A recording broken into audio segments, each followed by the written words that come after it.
Hi, folks. My name is Chisamudeze. I am an economist and also a diversity, equity, inclusion, and belonging practitioner. I'm the founder of Diversify, the nonprofit behind this programming, and we do a lot of work around economic justice, health, global inequalities, and migration, society, and integration. So really happy to be here. My pronouns are she, her. To describe myself, I'm a Black woman, brown skin.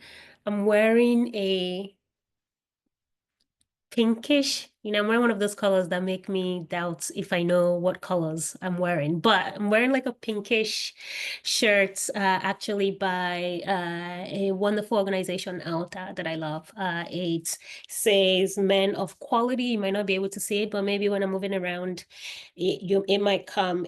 There's an inscription that says Men of Quality do not fear equality. Um, Behind me is a white background. So nothing really fancy or like interesting there. There is a makings of a clock. Maybe you already see it. It's a black clock with gold highlights. There you go. Some days when I do this descriptions, I do a really great job, and other days I'm just like, I can't speak. But okay, I think I'm gonna stop there, save myself more embarrassment, and pass it on to Jeff. Thanks. Also, thanks for modeling how to do this. I'll try my best. So my name is Jeff Kossi-Klein. I'm based in Berlin, and I'm a political scientist, and I've studied political public policy as well. For the longest time, I've worked in Black community spaces in Germany mostly. One of them is Each One Teach One, which is a Black empowerment space based in Berlin and Wedding. And there I led an anti-discrimination council project, and also then later on a community funding project called My Yimfor, where we funded Black activists throughout Germany. I've also worked not only in the German and the local level, on the federal level, but also on the EU level, mostly doing advocacy for people of African descent, and but not only for people of African descent, for all minoritized groups. And my last job was at the Multitudes Foundation, which is a Europe-wide foundation where we identified political change makers throughout Europe and helped them to bring forth their ideas around political innovation. So how can we innovate politics while still being in the system? I have left the organization after some time. I'm now in a kind of free-flowing consultant era, and other things, more concrete things are cooking up, which I cannot speak on as of right now, but more to come. And yeah, I would describe my work as being at the intersection of civil society, philanthropy, politics, party politics. I've also been a Green Party member, but I would describe myself as a recovering Green Party member. We can talk about this as well because it goes into the whole topic that we're going to talk about. And to describe myself, I'm a Black man with dark brown skin, black hair. I wear glasses and have a white-ish shirt on with stripes. I'm not sure if the stripes are detectable. My background is blurry, but it's my living room. And somewhere in the background is also my dog, but you cannot see him because the background is blurry, but he might jump in. So if he jumps into the picture, he's still young, he needs to learn. If he jumps into the picture, know that I'm not being attacked by a monster or anything. It's just my little dog who wants attention. Love it. I love when I'm talking to you, he comes around and okay, so we're going to jump right into things. And Jeff, we are existing in a very peculiar moment in time where, every day it's like, okay, that happened. Interesting. All right. It's like, so there's a lot happening in the world. And, I think over the past few years, in DEI as a whole, we've witnessed, the shifts that come in In moments, a pause and then more. But lately, it seems there's a lot happening all at once. We've seen conversations around DEI from, say, Black Lives Matter movement. Um, we've seen conversations around intersectionality when we have conversations around, like, say, Me Too. Most recently in the world, we're grappling with, anti-DEI rhetoric across board. And we're also seeing that funding for a lot of work has been frozen, given the current US administration. And I think at the same time, we see that the fragility in this work, in this development and space or humanitarian space is becoming so apparent. And then, of course, we see workplaces who are rolling back on DEI. We see when jobs are on the chopping board, we know the first to go. So there's a lot happening. And I think for a lot of people who are working in this space, there's a grappling on so many things. Like, do we hold on to the word DEI? DEI? Do we consider it? How do we move in this space? How do we talk about the work? How do we challenge power? When it's also quite apparent that we live in a capitalistic society and there is a purse from which everyone gets from. And then there's this growing sense of fear, right? So there's a lot happening. So first, I do want to check in, how are you navigating this current climate? Like what shifts have you had to navigate, if, say, personally or professionally in this moment in time? Well, I mean, like everybody else, I'm being very occupied by the myriad of events happening, and things that seem to be unspeakable are now completely, regular in the mainstream.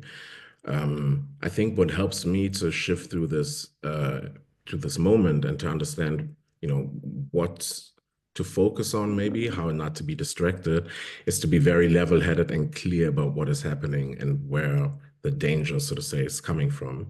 Because on the one hand, yes, we've seen a shifting tide after, let's say 2020, 2019, when we had the Me Too movement, when we then had the Black Lives Matter movement.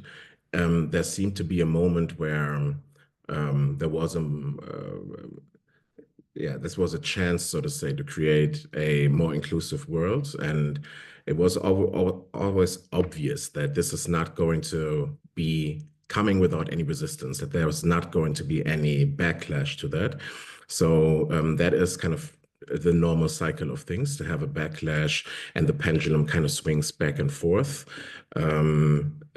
just to normalize. But I don't know about you, but growing up, being a young person, young man in Germany, like to the early 2000s, my thinking and the thinking of many people was that, yes, things might be not great right now, and we're not in a just world, but we are slowly progressing towards a more just world, right? This famous quote from Martin Luther King: the arc of the moral universe is long, but it bends towards justice, right? And I would still say that I'm not completely turned off by this notion, but I think that maybe the arc is just so much longer than we expect, and the arc is also not an arc, but it is a loop, and sometimes it goes back and it goes forth and so forth. And I think this is what we are kind of experiencing right now. But to be very clear and to be level-headed as well, what we've seen since the inauguration of Trump is an acceleration of that more or less natural pendulum swing to the right. But what we are now seeing, and I think that many people have been warning for this, but I think nobody could have expected this to be so quickly and to be so, shocking, so to say, is really a techno-fascist takeover of the United States that fundamentally threatens the representative democracy model of the United States. And that then, of course, has repercussions in the business world in terms of DEI. We already see that big businesses, especially those tech businesses, are moving away from it. They are not only moving away from it, but they are really bending the knee to the new times that they perceive. Um, so this is something that is very substantial, and the way that people like Elon Musk and Donald Trump and so forth are moving, it doesn't seem like they fear any consequences, and they're really building something from their perspective that will be a new paradigm, a new era, like Trump says, a new golden age for the United States. So I think in order for us to understand what the moment is we're in right now, we have to be clear about right now we are at a crossroads, and we have been in a crossroads for some time because the old systems like neoliberalism, for example, even the international like law order that we've had ever since World War II, all of these systems are crumbling and they are coming to a close. Where we're now in is a fight for the future. Who's going to determine what kind of systems we will have that are going to govern us, and how are these systems going to shape out? And it is, I think, for us as people working towards more inclusive and more just societies, it is absolutely crucial that we understand that, yes, this is the moment. They are trying to shock and awe us with executive decisions all over the place. And I'm not only talking about the US, of course, we see this in Europe as well, where the right for asylum, for example, is being put into question, where migration is being framed as a security issue, first and foremost, even though everybody knows in Europe that we need migration, not only in Europe, also in the US, we need migration for our social systems to be able to survive. But yeah, we see all of these changing tides, and we now have to really come together and think about what is the vision that we have on the other side that we can offer as an alternative. If not only, if for the whole society, if not for the whole society, at least for ourselves. And this then, of course, comes with different strategic implications, which we can talk about as we go along in this conversation. But what about you, Shizam? How are you seeing this moment? And you just went to the US, so you were just there to witness it yourself. I am set to go to travel to New York and DC in 5 days, actually.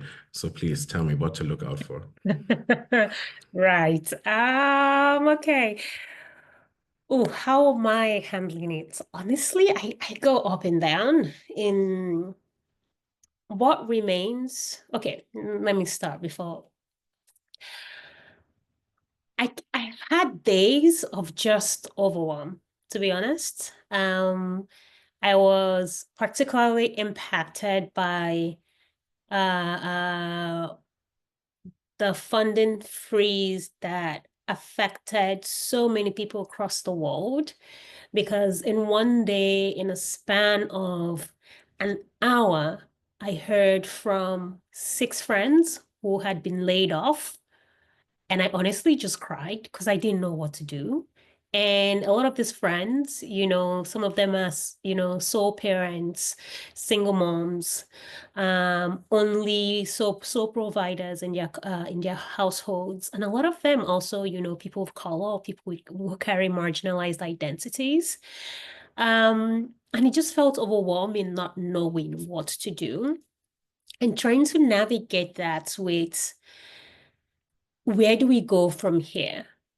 And at the same time, also understanding that this type of struggle is not new. Like I can't honestly say I was shocked or surprised. I mean, there is nothing the US administration has done up to date that was not promised. Like I think, and I think So for me, there's this grappling that continues to happen. Chisom as the individual with my perspective, but also Chisom as, person who runs an organization, has employees, because we are also directly impacted by, say, the funding freeze, right? And then it's thinking, oh my gosh, I have employees, I need to pay a salary. Like how do we navigate this period? So for me, there was just a lot happening simultaneously. Um, but it also did call or maybe mirror for me the reality of democracy, at least the way I've been engaging with it for the past 10 years. I think for a lot of us, democratic systems, what we perceive is currently the best we have in the world, but it has never been inclusive or equitable for a lot of people who carry marginalized identities or for people from different groups. And now that is just unveiling itself. And I think there's a lot of conversations to be had around, I'm grappling with a lot of decisions that companies have to make right now. So for the companies that are rolling back DEI, for the ones who do it willingly, we see them. For those who seemingly are doing it reluctantly, we also see them. And how do we draw a line where we do not go into this chaotic hysteria where everything the administration, the US administration, or like say, people in general, even in Europe and across the world who are oppose DEI, that is exactly what they want, this black or white. And I find myself wanting to engage in the shades of gray in between, not by giving people free passes, but by doing it with accountability, but also with some grace, because we're all navigating a really difficult period.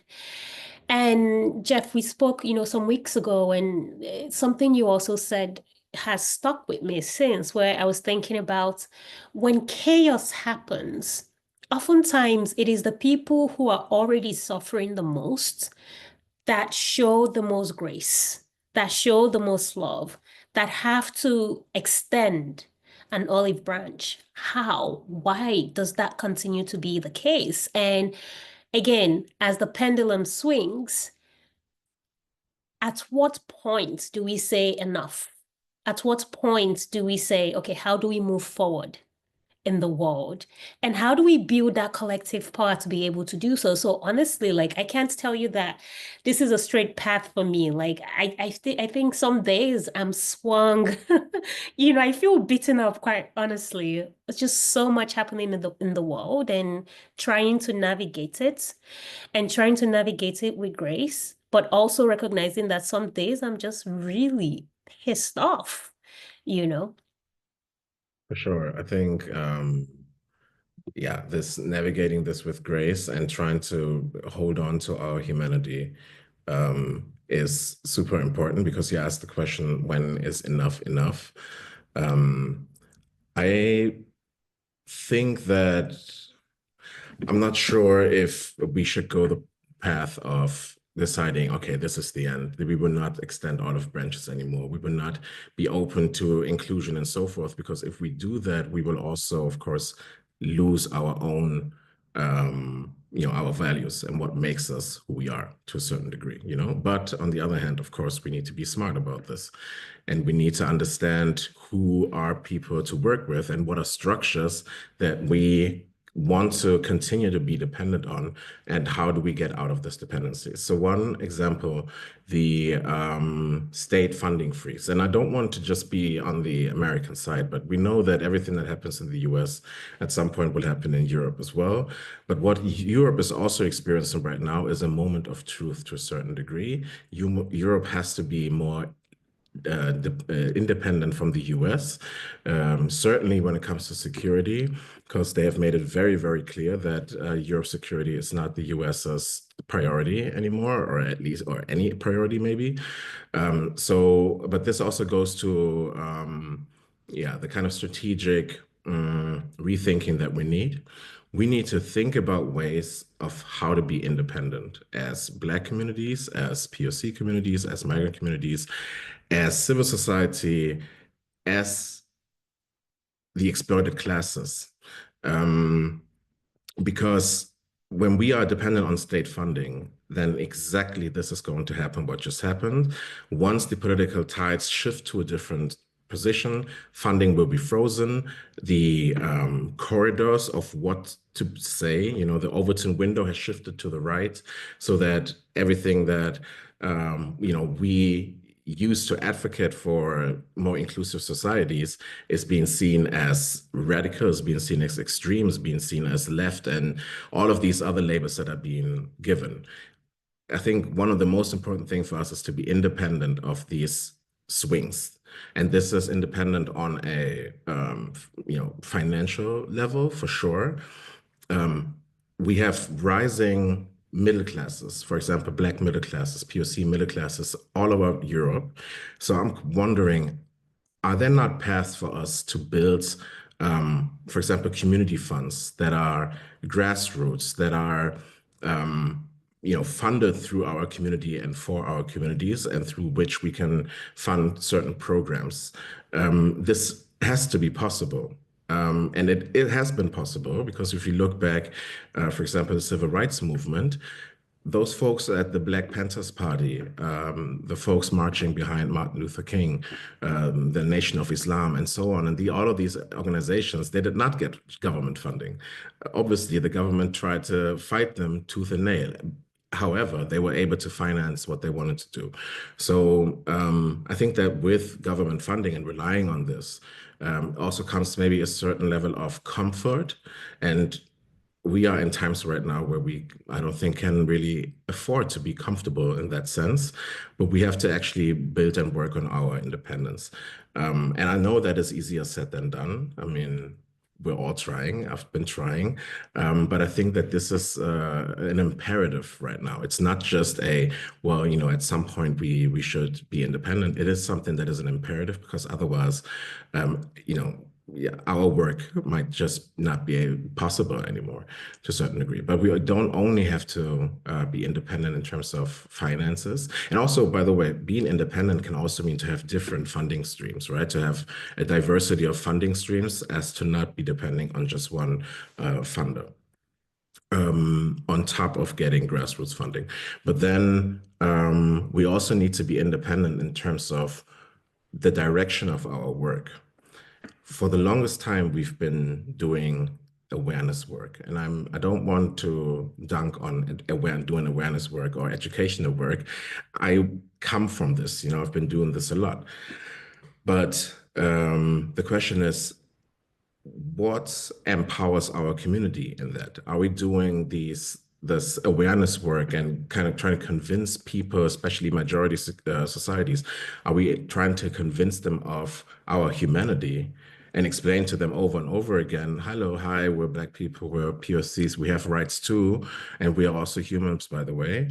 Or do we try to take this energy and this focus and put it into our communities and strengthen our community? And through this strength, we can then engage in a completely different, hopefully eye-to-eye level with majorities. Either way, something has got to give, and we need to change our ways. Yeah. And there's a lot to unpack there, and of course, no easy answers. I think for sure, if you look at it from the perspective of, I think there are a lot of people who would do so much good work and impactful work if they weren't so dependent on funding or capital from somebody else. And I think there's a level of privilege, it's something I've also thought about for myself. My ability to speak up to some degree doesn't also come without, oof, should I be saying that? And I recall when I was in the US, traveling around for 3 weeks and meeting stakeholders and just being there in what seemed like significant tension. You could literally cut it with a knife and saying, okay, how do I want to engage with this? How do I want to communicate this? there was that fear even with the group I was traveling with, just where we're thinking we don't want to do or say the wrong thing, so we're not deported tomorrow, when this ends. There is, even though it's irrational and there's no way, they can even, I don't even think, that that's integrated into what's happening all across even the US or the world. But that's what fear does. That's what politics of fear instills in people, is it starts to stifle you from being able to say the things that you want to say. And at the same time, what that period in the US taught me was not being reactive, being able to go, hold up. Is this not the goal, that we are reactive, that everything that is happening in the world right now feels like a calculated distraction? So we're going to toss so much chaos and nonsense at you. You're going to be so distracted by it. You're not even going to think about the work ahead. It's going to also distract you from the work you were doing. And it reminds me of this quote. I forget by whom, but I think one of these prolific writers, like in the league of, it's something around the core function of racism is distraction. It distracts you from doing your work. And That's a I quote from see it, Toni Morrison. Toni Morrison, there you go. I see it as well in everything happening in the world is we are going to distract you so much that you're going to spend so much time fighting each other or trying to correct the wrong that we have done, that you don't even see the bigger picture of the bigger takeover of some sort. And I think there is also there's a responsibility perhaps that those of us who can have to take in not being as reactive, but focusing on the work ahead. So then when I hear you talk about, how do we build coalition within our own communities? How do we build wealth? Because for me, what has become acutely clear in the past couple of months is no matter how great the work we're trying to do, we need wealth, we need capital, because we exist in this society where we can't just go to a commune and then farm our own food and share food among each other. That's not, unfortunately, how the world works for majority of people. So how can we build wealth in a way where we can keep our focus on the work and on dismantling injustice without having to go where the wind blows, so to say. And I think that's also a conversation, what having. And I think back to the US, one of the reflections I had is, no matter how, I mean, there were a lot of great things about being there and the people I was traveling with, and also the people I was meeting. But I found myself so positively triggered by the Black women I was meeting in every situation, in every spot, like there was this, Black woman who was in charge, I think the custodian of this bathroom. And anytime, every single person that walked in, she was like, "Hey, honey, how you doing? Hey, darling." And she just made everyone feel like they were worth something. And I left. I mean, I went in to use the bathroom and I came out and I just said to her, "Thank you, for this work, for this uplifting that you do." And in such a chaotic time where you were in a country that does not value your work, your worth, your humanity, you still choose to show up a human being. I think there's something quite remarkable there, as well. But of course, like I think this is what this period in time is, I feel like for the first time in a long time, I don't have this is definitely the path ahead. I'm thinking there are 10 different ways to engage, but we have to engage in those 10 different ways and keep moving forward. Um, but Jeff, I want to talk about kind of in terms of like language and messaging and strategy. Do you think we need a new playbook? So a lot of people have talked about DEI and DEI being this dirty word that we're now supposed to concede, and I absolutely refuse to concede the word DEI, diversity, equity, and inclusion. But what do you think we need in this moment of time where that word has been weaponized? The same with words like, say, woke, for example. What now? Like, what is the strategy? Do we concede? Do we stand our ground? I think you know where I stand on this, but I wanted to hear what you thought. I think you have an idea where I stand on this as well. But yeah, let's try to unpack this. But before I talk about the word and kind of the narrative that needs to be spun, I just wanted to address a couple of things that you mentioned because you mentioned very rightly so the shift of wealth. And I think that what we are having right now is a major shift of wealth or that is being prepared. Well, for one, in the US, we have a dismantling of the regulatory state and administrative states so as to be able to dismantle social security programs and then take this money and fund tax cuts with it. And these tax cuts predominantly are going to go to the richest top percent. So I think that all of what is happening right now is kind of a distraction for that. We see that in Germany as well. In Germany now we have the CDU who just on Sunday won the general election. We will have most likely Friedrich Merz as our new chancellor. Friedrich Merz is an employee of BlackRock. So we will have our first BlackRock chancellor. Isn't that great? And also that program also suggest tax cuts, which again will predominantly benefit the already wealthy. And when we look at the right-wing kind of Nazi movements that we're seeing right now, they are also extremely antisocial and extremely in favor of rich people. So I think that we are seeing this shift. And one thing that we need to do for sure right now is to develop a class conscience because what has been happening with ruling classes, especially in fascistic or proto-fascistic moments, is that they have been able to divide the working class, and with working class, I don't want to sound overly Karl Marxian or whatever, but the working class, really everyone who is being employed, everyone who is not kind of a capitalist, as in someone who owns the means of production and so forth. And of course, peasants and so on and so forth. So we are all kind of the working class, and we need to have the class conscious of understanding that these divide and rule tactics is something that we have seen over the years.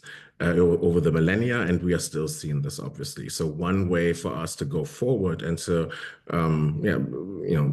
get a new paradigm is to understand that yes, there's actually a fight between those on the top, and sometimes when I say it, it sounds so trivial, but it is really the reality, and we need to get behind that reality and act accordingly. But it is really a fight around wealth, power, influence with those on the top, on the very, very top, trying to exploit all of us who are not on the top. So it's in simplest terms is that. But yeah, so our question then is, how do we build wealth? As you mentioned as well, there are many ways to build wealth, but every way to building wealth starts with a determination of wanting to build wealth. And I think that sometimes in activist circles, in community circles, I feel like sometimes this is missing. Trying to build wealth is seen as something that is dirty, something that is immoral, and so on and so forth. So I think we need to get away from this because obviously, and this also goes for like super activists or super leftists, obviously we all live in a wealthy, most of us living in the West, we live in wealthy countries. We are, relatively speaking, among the very privileged in the world, if you look at the whole world. So to pretend like money is not important, wealth is not important, a certain standard of living is not important, of course, is preposterous. But then the question is, okay, so how do we create wealth. And like I said, it starts with a shifted attitude in that sense. Because if we look at China, for example, just 30 or 40 years ago, uh, you know, China was being laughed at, was not being taken seriously in the great scheme of things. Now nobody's laughed about China anymore. If we look at Turkish minorities here in Germany, they started as guest workers. They had experienced unbelievable racism, even though they were the ones helping to build the nation after it was destroyed after World War II. But what has now changed over the generations is that, yes, they have been able to build wealth over the generations, and they have been able to fund their own projects, their own businesses, their own real estate, and so on and so forth. And through that, build a base for themselves, which made them less dependent on the majority. Um, but at the same time, I think what we need to do is, and I love the story that you mentioned with the woman managing the bathroom facilities. It's exactly that. We need to hold on to our humanity, and especially as Black people, but not only Black people, other people who have gone through generations of struggle.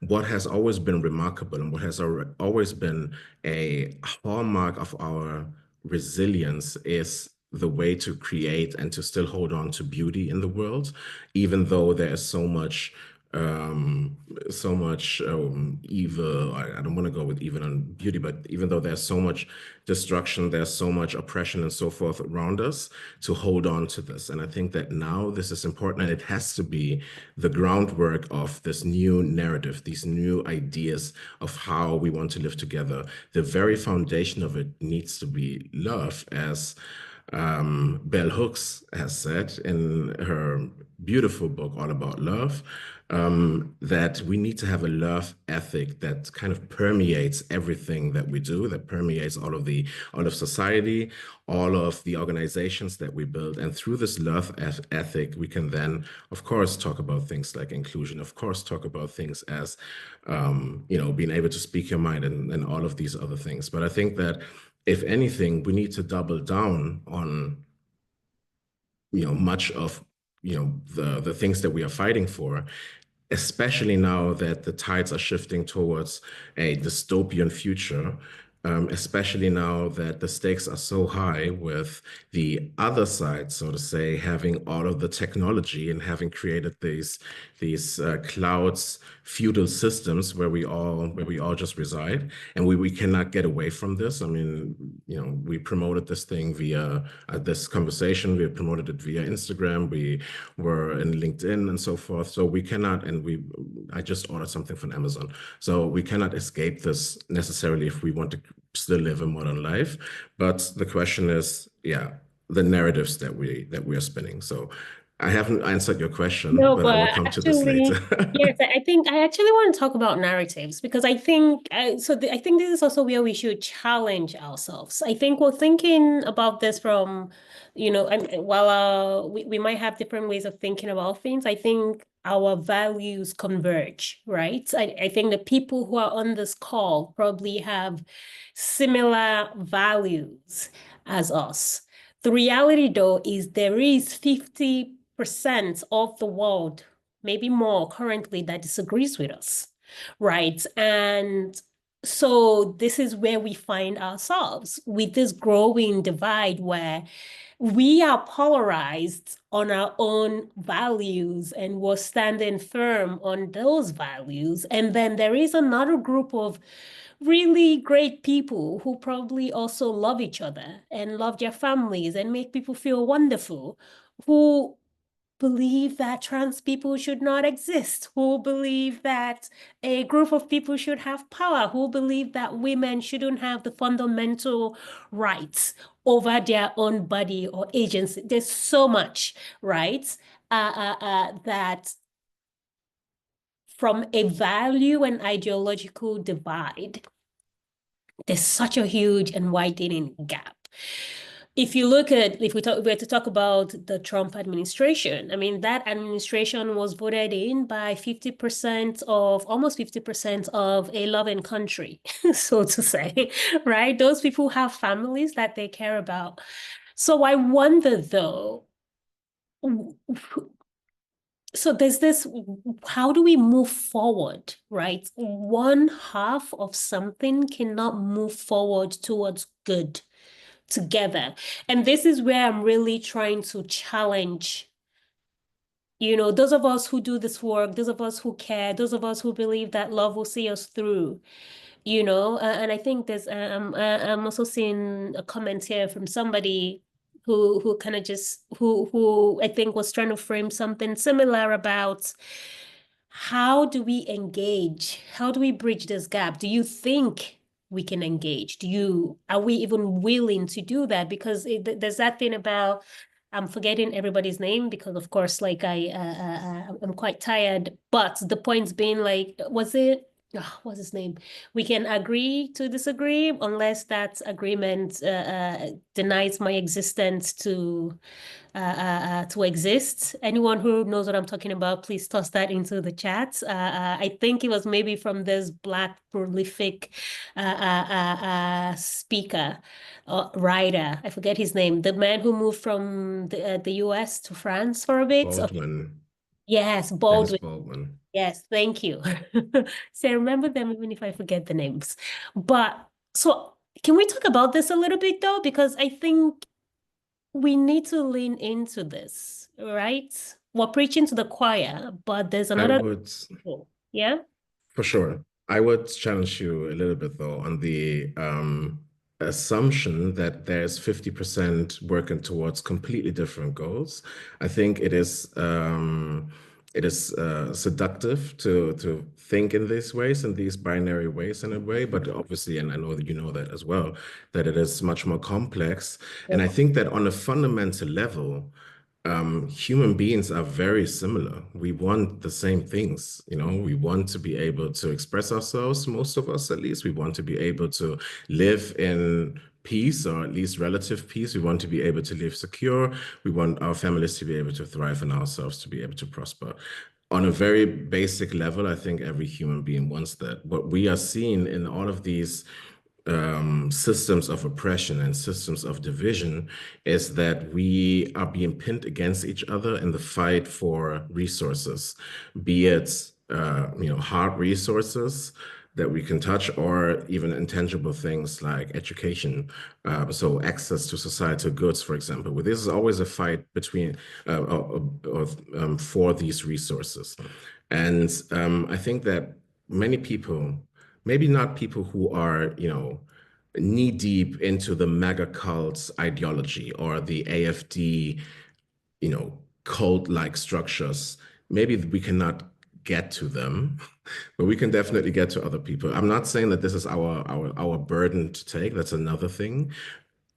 Fundamentally, I'm saying we need to focus on our communities and strengthen our communities, but we can do this through a very human lens. And this is, I think, what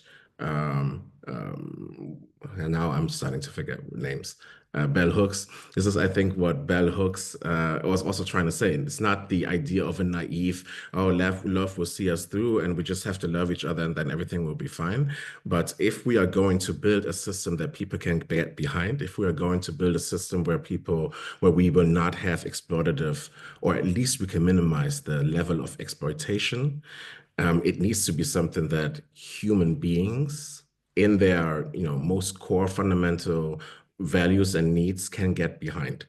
And I think that's why it has to start with this idea of love to a certain degree, but it has to be smarter. But the one thing is also, I don't think there is one fits all solution, obviously, to this problem. What we need to do now, we need to also see this in different stages and phases. So after we thought we had come so much further in this conversation around 2020, we have now woken up to the reality of, oops, there is considerable backlash, and oops, Nazis are still around still, and oops, they really want to get us, to a certain degree. So, okay, we come to this realization. We are now in shock and awe, but now we need to create spaces to have the kind of conversations that would lead us to the place where we can start formulating a new plan, a new vision, a way forward for us to go. And this is not only something that needs to be done, I think, obviously not only top down, it doesn't need to be done in, big conferences and stuff like this. It also needs to be done there. But of course, it has to be done on the kitchen tables and between Oh, friends. And oh, we have a new conversationist here. Yeah. Okay. But of course, it needs to be done also locally and just in your environment. Um, Either way, we need to have these conversations. We need to create the space, and this is something where we come in also, Shizom, as leaders of our communities, is to actually create these spaces, to not be afraid to have challenging conversations and not shy away because it's negative. That's what I've been getting a lot, by the way, because I've been talking about this nonstop in the last couple of weeks. As you might can see, I've been in a lot of rabbit holes, kind of, and I don't think I'm completely out. But people don't want to talk about these things because they're too negative. We have to find ways to kind of get through them, get through these walls that they're building, understandably so, because shit is negative. But let's try to see if we can reach through to people who want to kind of hide away.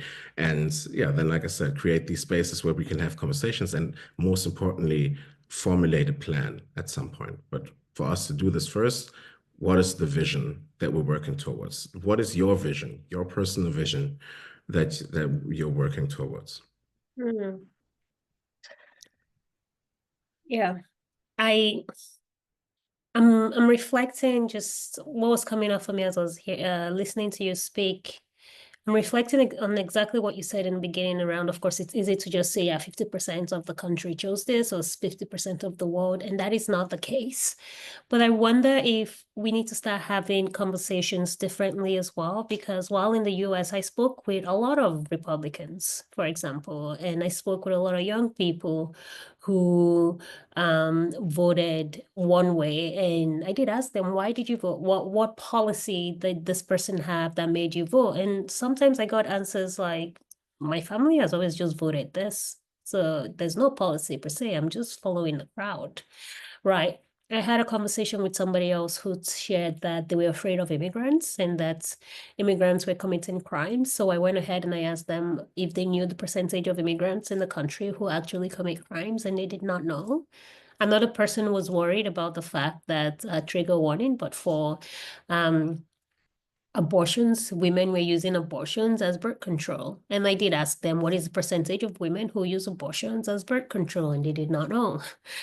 So but at the end of the day, I think we also have to acknowledge that the opposition has been really good at crafting simple, fear-driven stories and rhetoric that people then hold on to. Because ultimately, like you said, we all have so much in common than what separates us, and I do think that one of the things I noticed is in a world where a lot of people are actually getting quite poor and disenfranchised, I think there's a way in which perhaps on both sides or on all the different sides, but say for the let's say elites, for the academics, for the thinkers, there's a way in which we engage and talk about the complexities that loses the other side. So to say, if there was another side, right? Like if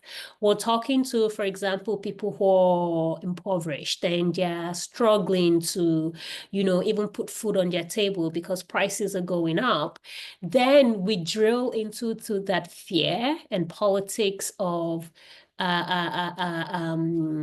polarization and fragmentation, and we say, let me give you a reason for why your life has been so bad. Look at that immigrant, look at that person of color, look at that gay person or LGBTQ person. This is the reason. And if we can take them out, your life will be better. I think, how do we also engage with conversations with people who we disagree with, knowing fully well that on the surface level, it seems as though we're so different.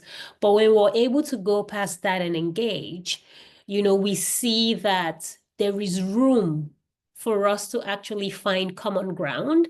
But then again, I'm coming back to the oftentimes it's the people who are most harmed who have to extend this olive branch, who have to have these conversations.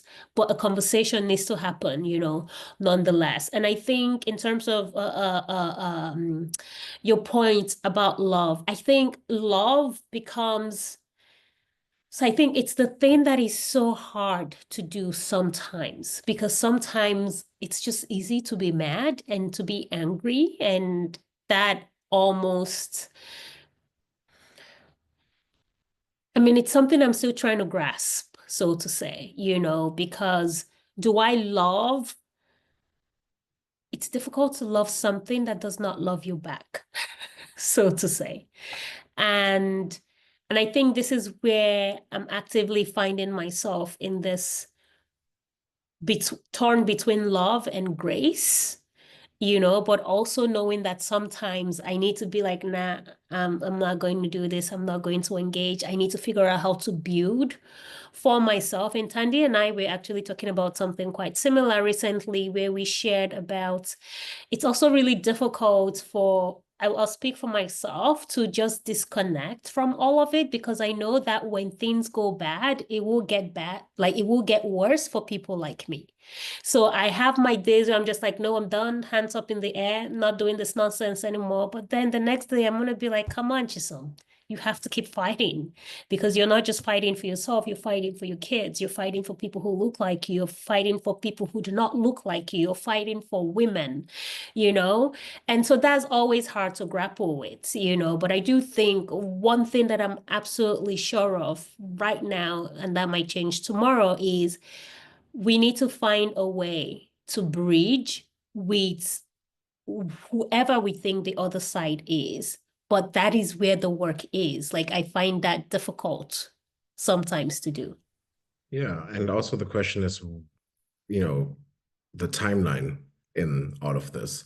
When is the right time to do the one thing, which is maybe to focus on strengthening our communities, working together with people who have not turned away from DEI, working together with allies and so forth. And when is the time to engage with people that are clearly kind of on the other side? And I think yes, two things can happen at the same time, but sometimes doing things simultaneously can also, of course, distract or be inefficient. So maybe right now, I feel at least for migrant communities, for BIPOC communities, it's not necessarily right now on us to focus on bridging. It can be done, and more power to everyone who does this type of work. But we need to also prepare for the impact of what is happening right now, because as you rightly put it, when things are getting bad, they're gonna get worse for people like us. So, and we need to brace for this, and we need to prepare for this. And I think that therefore the prioritization then to me is very obvious. Yeah, okay, we can do the bridging work and we can do this work of convincing people of our humanity, sort of. We can do this way better from a position of strength and from a position of feeling safe and feeling secure. So then maybe feeling safe and feeling secure is something that we need to focus on. I'm trying to see also and trying to engage more with the chat, and maybe we can, in the next couple of minutes or so, open up so we can hear from the many people who have tuned in, because yeah, there's a lot going on in the chat. And I'm trying to see, there was a question for us. What do you think about the influence of AI? May we act together to counterbalance current AI biases? That was one. And then also there was this idea of maybe not talking about love, but talking about curiosity and respect. Yes, can be done. I am all for a love ethic and not to shy away from the word, but love also not understand as just brotherly love or relationship romantic love, but there are different ways of love, and there's also this political love, so to say. But yeah, to come to the question of AI, I think Oh, and obviously, sorry, Jeff, just a yeah, quick thing on bridging. yeah, I think um bridging also has to happen within our communities because even within our communities, there are divisions. And I think those are the nuances to these conversations that are so important to have. Because I think the politics and ideology of fragmentation and polarization and all of this, they are also present within different communities. So if you think, for example, like when we're talking about something like gender equality, it's so easy for every woman to go, of course, we need more gender equality. But then when we start talking about intersectional feminism or intersectional inclusion, you quickly lose a lot of women because then we have to look further into the things that separate us, even though we are on the surface, quote unquote, the same, right? So we can talk about, say, for example, women having the same challenges with pay equity, but that is not the reality when we start digging into how much, say, other people of color paid or how much people from the LGBTQ community paid. So my points being, this is kind of like where I think the shift is happening or the shift should be happening is to be willing to interrogate even within the communities we find ourselves and start looking at, okay, where do we hold power? Where do we not? You know, where can we actually, where is there room to grow, to bridge further, to connect further? Because some of the most difficult conversations I have in rooms with a bunch of women where we're trying to work towards gender equality together, but we have completely different perspective of what that means, even for people who identify as women, so to say, because if we don't bring in those intersectional lenses and to show, okay, where are there cracks? Because if we don't engage with a crack and we engage with this surface level performativeness, I think this is how we end up in a situation where DEI is today, where for a large degree in the past couple of years, there's also been a lot of performance around DEI. So let's paint it out as we care publicly, but then when push comes to shove, it easily crumbles because the foundation is not strong. But just wanted to say that. And yes, to AI. Yeah, I agree with you completely. Yeah, and when it comes to AI, may we counteract together or may we act to counterbalance the current AI biases? Yeah, we can definitely work together to do this. Of course, there are different ways to engage with this topic. The one thing is to engage with the AI companies directly and advocate for certain language to be used or not to be used, for certain perspectives to be inputted into the AI. Most the AIs that we're seeing right now are large language models. They're inputted with myriad of data, myriad of books and things written down, whatever. Yeah, we could influence the people who are inputting into it. But I think, what we have already seen is that there is already so much bias in the way that AI systems function, in the way that also face recognition, for example, functions, and it's already been rolled out to security forces. We see an AI war, the first AI war happening in Gaza right now as we speak. So yeah, a lot has already happened in a bad direction. And of course, yeah, we could think one of the ways we could invest our energy is to go and talk to these companies and try to convince them to be different. But as you might imagine, this is kind of like an old strategy. It's not necessarily something that is new. It's something that we now need in order to meet the moment and the severity of the moment. So then the question is, okay, if we uh, cannot necessarily change the AIs that we have right now, how about building our own AI? How about building a new AI?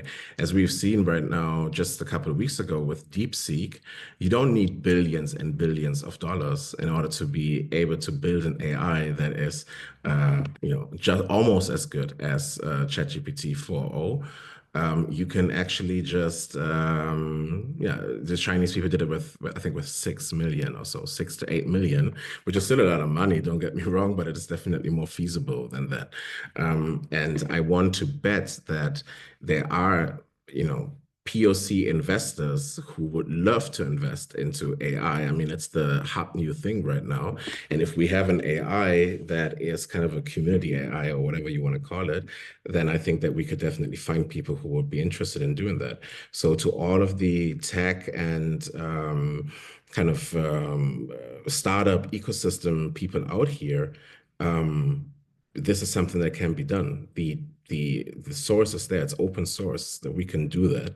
And then we could also model how AI can be built, how these large language models can be fed with in collaboration with communities instead of just with biased assumptions about communities. What would this look like if we have open AI or open sources, but also kind of community consultations where certain ideas or perspectives coming from these communities are also incorporated as well and part of the development process, seen as an integral part of this. Yeah, we can do this. There's a question here, which I think kind of goes hand in hand with what you're talking about. Someone asked, I work with young people and they sent me to ask you the following questions. If there is any strategies in order to make sure that AI doesn't become more racist and harmful to people who are not white. They see on Instagram how a woman was fired from Google, although she was hired to do research on structural racism within the company. Also, they are worried about algorithms in social media and the future of the security or privacy of these social media platforms. Thank you for your wisdom and strength. I think this is a lot of, these are big questions, and I think these are questions that we have to grapple with. I think, oftentimes when we talk about AI, we talk about it as this thing outside of us as people. But, sure, AI is this machine that's been put together to think, but the people at the root of AI are people. Essentially, they're people like me, people like you.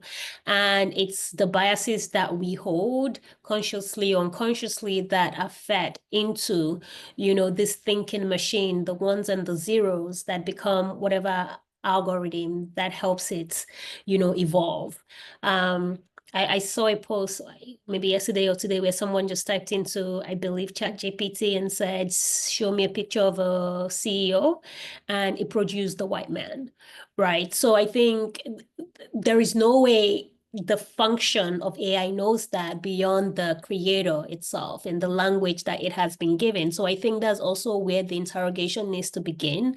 Oftentimes, I think like in a lot of justice spaces, there's this whole nothing about us without us, so to say. But I think as Jeff is also alluding, is we have to create our own spaces and our own table. I think that quite often there's a lot of conversation around not being invited into the room or not being invited into the table. And I think one of the most liberating things we can do for ourselves is to say, well, you know what, to heck with your table. How do we build our own? Because sometimes when you're at somebody's table, you still have to play by their rules. So what does it take to start creating for ourselves? For young people who are grappling with this, I think I feel like oftentimes when we're having this conversations and we're creating these policies that inherently affect young people. So if you take climate change, sustainability, or climate justice, for example, the people who are going to inherit the consequences of whatever decisions we're making today are the young people. So we might be dead and gone, and then they have to deal with the repercussion of whatever decisions we make today. So we don't often invite them into the table. But I think, of course, at the same time, we have to hold space for, this is a conversation about power that is written in within systems, and power often rests in the hands of a few. So how do we shift power? How do we shift capital? How do we shift wealth? What does it take to do kind of like what Jeff is saying? There are a lot of like investors who are people of color who can probably get together, invest in, say better AI that is more inclusive, because sometimes you just really need to bring it back to that economic focus and create competition for other companies to do better. So, I mean, these are tough questions to grapple with. And I mean, if we had the answers, then maybe we would have solved it all. But I mean, it is quite clear that there is a power system that needs to be dismantled. And at the same time, there is a capital, wealth, and economic positioning that people who find themselves at the mercy of ridiculous or exclusionary policies need to also gain some level of power. Yeah. I mean, enough said. This is at the end of the day kind of the breakdown of what we need to kind of focus on, or we should focus on. I feel this to me is a very normative question, because also if we see ourselves in like the longer historic struggle of oppressed people trying to overcome their oppression, then yes, of course, at some point comes the moment where these people, completely create their own realities, create the table and so forth. And I'm not saying that this hasn't been done. Obviously, this has been done before as well. But this also comes to show us, okay, there are blueprints out there already.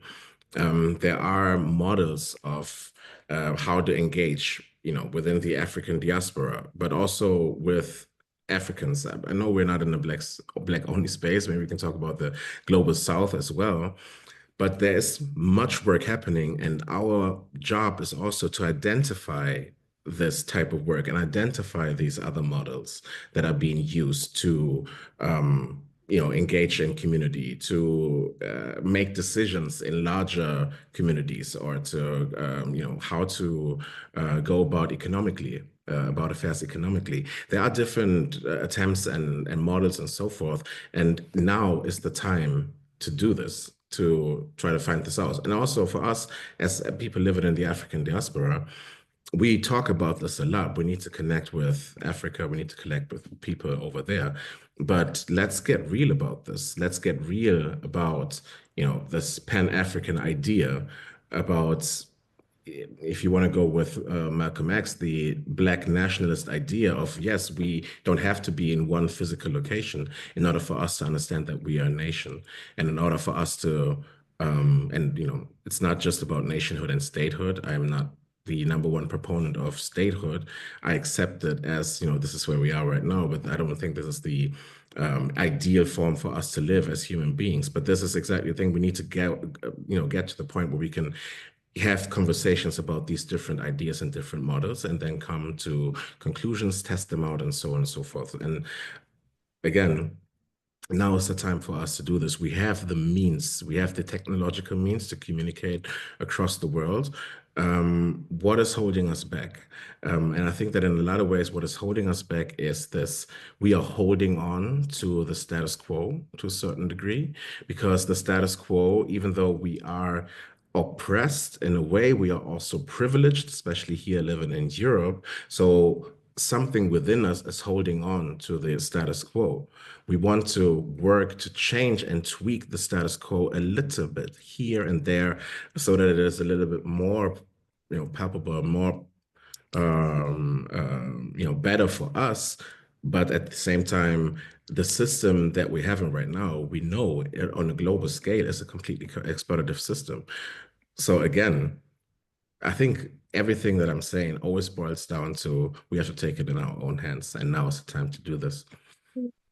I do think that something that also holds people back on the day to day is just being in a system where there's a limited time in the day. You have to worry about paying rent. You have to worry about this responsibility or that. And I think I also don't want to take that away in terms of, but I think there is a responsibility for those of us who have.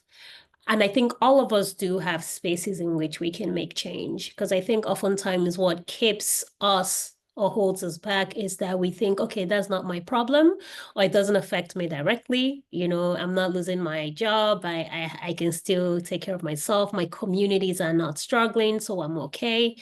Or then we think, this is too big. I don't even know where to begin.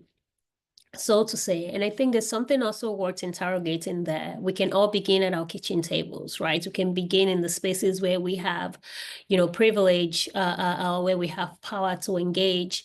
I think that oftentimes, this work, the work of justice has often fallen to people who already come from marginalized spaces, who are struggling, for whom, they don't have any other option but to continue fighting.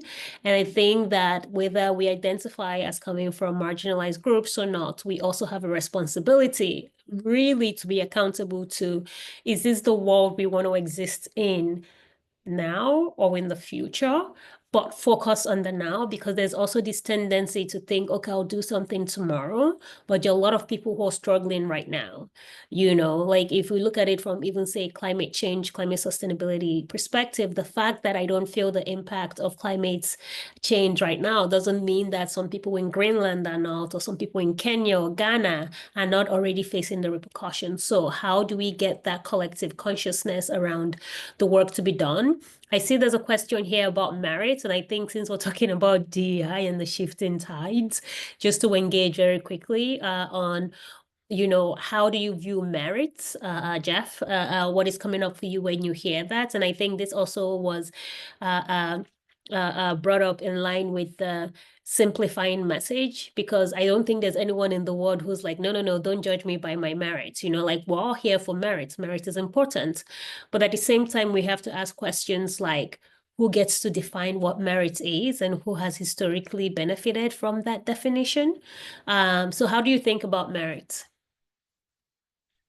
Well, I mean, I think that it was a very big success from opponents of DEI to communicate that DEI means a lessening of quality and a lessening of qualification and merits.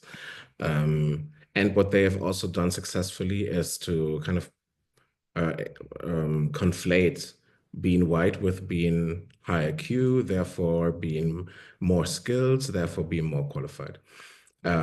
So I think merit is, of course, extremely important, but if we don't have systems to evaluate merit, and if we only look at this through a Eurocentric or very narrow understanding, or if, and this has been the case, as if there's a lot of propaganda, misinformation around DEI and so forth, but we are putting ourselves, or we are being put in a position where we always have to kind of justify, where we are always kind of running behind. And this to me is really being stuck in reactivity and being reactive to what is happening here and what is happening there. And somebody else said something and so forth. I do understand that to a certain degree, you have to know what is happening and understand the context you're in. But I'm just saying that this is, again, to me, something that feels a lot like distraction. So maybe if we want to chart our new paths forward, um, we need to take this into account as well when we talk about changing and transforming the workspace. Um, that Yes, and we can also be more clandestine about what we're doing. For me personally, it doesn't have to be called DEI. If the principles are being or lived and structures are really changing, we can call it whatever you want to call it. Doesn't really matter, as long as the effect is there. And maybe this is also a way for us forward, is to be more strategic about this, already anticipating that, there will be pendulum swingings and there will be backlash and so forth, so as to pack these messages and narratives in a way that not necessarily is more palpable. Like I don't want to just, please the majority societies and kind of go by the whims of where it's going, but just putting ourselves in a position where we do not necessarily are not as affected by this rhetoric against basically our existence. And this also comes goes, with the whole conversation around merit. You know, if or if not somebody thinks that I deserve my job, um, it doesn't change my life unless that person is my boss, for example, who could, fire me, but they hired me. So maybe to a certain degree, we also need to make ourselves free of the opinion of many people if those opinions are not, really leading to significant changes in our lives. Mm, Um, and just let them talk to a certain degree. mm, I mm. don't know. Yeah. I think that on the topic of merits, I've spoken to a lot of people who are just like, no, let's burn DEI, let's focus on merits. And then when we start to unpack what merit is, they still stand by this idea like people should be judged based on what they bring to the table. Uh, and then they start thinking, okay, but a lot of people don't really get to that table before they are judged, right? So subconsciously, our mind does what our mind does. But I do agree that there's this thing about like other people's opinion of me is none of my business. And I think there's something liberating in being able to stand that ground and also at the same time recognize that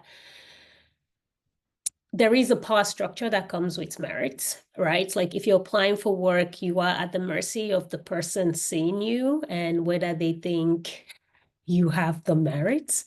But I think a lot of definition should happen around what is merit, who's defining it, right? And who benefits from this definition of what merit is. And at the same time, reflecting on the fact that for a lot of people of color, people who are LGBTQ, people who are disabled, I have never seen anyone, and I wrote this recently on a small post on LinkedIn, where just like I've never seen anyone of color or from a marginalized group who's in a position that they were not supremely qualified for. So it also takes that, argument against about merit. It falls flat on its face because to even get in that position, you have situations where you have barely any representation of women, barely any representation of people of color. So the person you see there, it's not because, they DI higher. It's mainly because they are more qualified than everybody else in the room. And that's a reality that we have to engage with. But oftentimes people do not want to have conversations beyond the surface level. And I think what this period in time is showing us is that there needs to be a willingness to engage with the discomfort, a willingness to engage beyond the surface, because I think those are the skills that is needed to move forward, because we can't just look at things at face value and acknowledge them for, of course, merit is great, but in reality, how does merit shake out? Are you willing to have that conversation?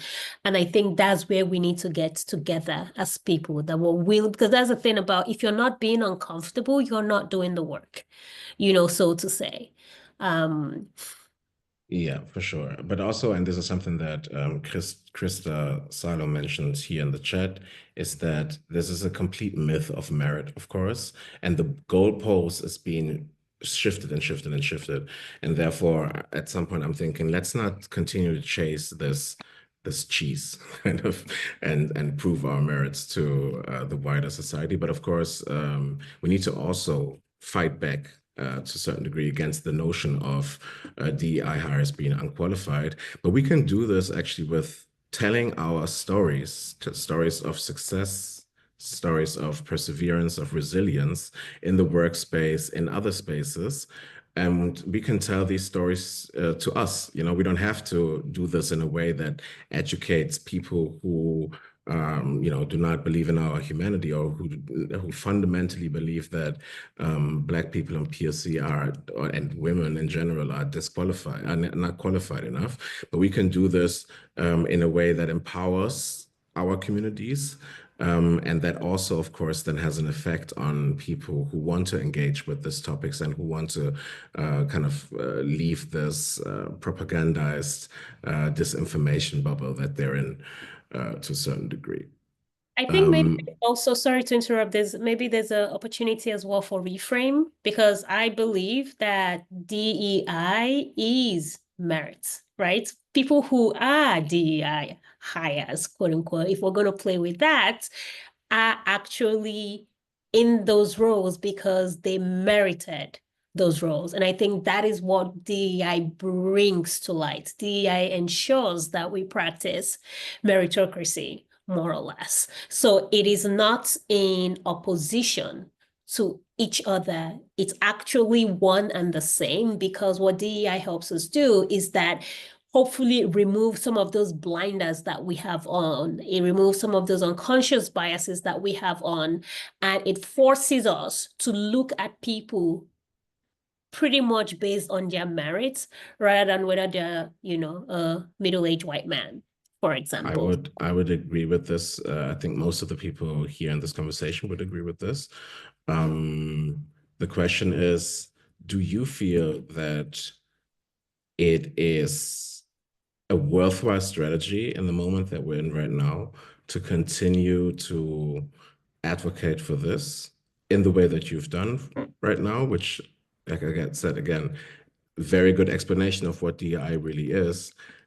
Do you think there's hope for people working in DI to get through with this message to people who are turning away from it or who, completely disengage because they disagree?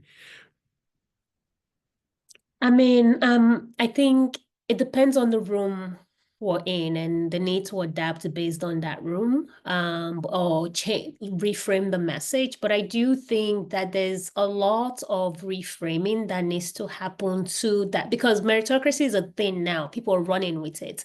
And I think reframing, because it's not even reframing, explaining DEI for exactly what it is based on, which is meritocracy, is going to be important. So the same, rather than allow DEI to be co-opted and, kind of like weaponized into this negative thing, for the preference of meritocracy, we can actually clarify that they are one and the same thing, even though the opposition has been successful at minimizing and demonizing DEI as something different. So I think it's how do we engage? But of course, like I at the same time, I also hear you. I, for example, have zero interest in talking about my humanity. I am a human being. I'm not going to explain my humanity to anyone else who doesn't want to listen. So that is not my path. But I do know that a lot of people, for some people, that could be a good path, raising advocacy, raising awareness about our humanity. But for me, it's like, how do we not concede to the basis of, like, misinformation and disinformation around what diversity, equity, inclusion actually is? Yeah. Um, I don't know. I'm a little bit on the fence with this, but I think that again, the strategy we need to go, it needs to be multifaceted and complex, and we need to also do a lot of, you know, sharing and kind of dividing the work and working on different things, but in a broader strategy. So I think that there's space definitely also for defending and explaining and kind of correcting the misinformation around DEI, while at the same time getting less and less dependent on the opinions of certain people, and also getting financially less dependent on working in spaces where we have to fight for DEI and so forth, maybe building our own companies, building our own structures so that we can build the spaces that we want to see instead of having to go by the whims of what political direction we're in right now. I think this is something we can agree on. I'm trying to see what I else think to engage with, what time but it's actually. also 4:30, Yes, so it we got time. is. Yeah, what time? I think one of the things I'm taking away from this is also just there's a lot of grappling we have to do. And I think it's okay to also recognize that that sh shifts, as we evolve as people, as whatever happens in the world is happening. I go back and forth. So, so often. And okay, how do we approach this? How do we strategize here? I do agree that I think if we also look at this almost like a business case, we need a strategy. And sometimes we need to adapt that strategy depending on, who we're facing or what is in front of us. But of course, I think this has given me so much to mull on, I've taken a lot of notes, and I think that we can continue to grapple because it's still shifting, hindsight is 2020, as they say, but we're still in the shifting environment. So there's a lot to learn from this. And I think also the comment section, just there's a lot of questions and thoughts that we can continue to mull on. I do want to say thank you so much, Jeff. It's always, Thank you. I think, a pleasure to talk to you and to kind of see how you grapple with these things. And there's a lot of work ahead of us for sure. No doubt about that. Thank you so much for having me and creating these spaces. That's exactly what I'm talking about. We need to have these types of conversation. Happy to do this again.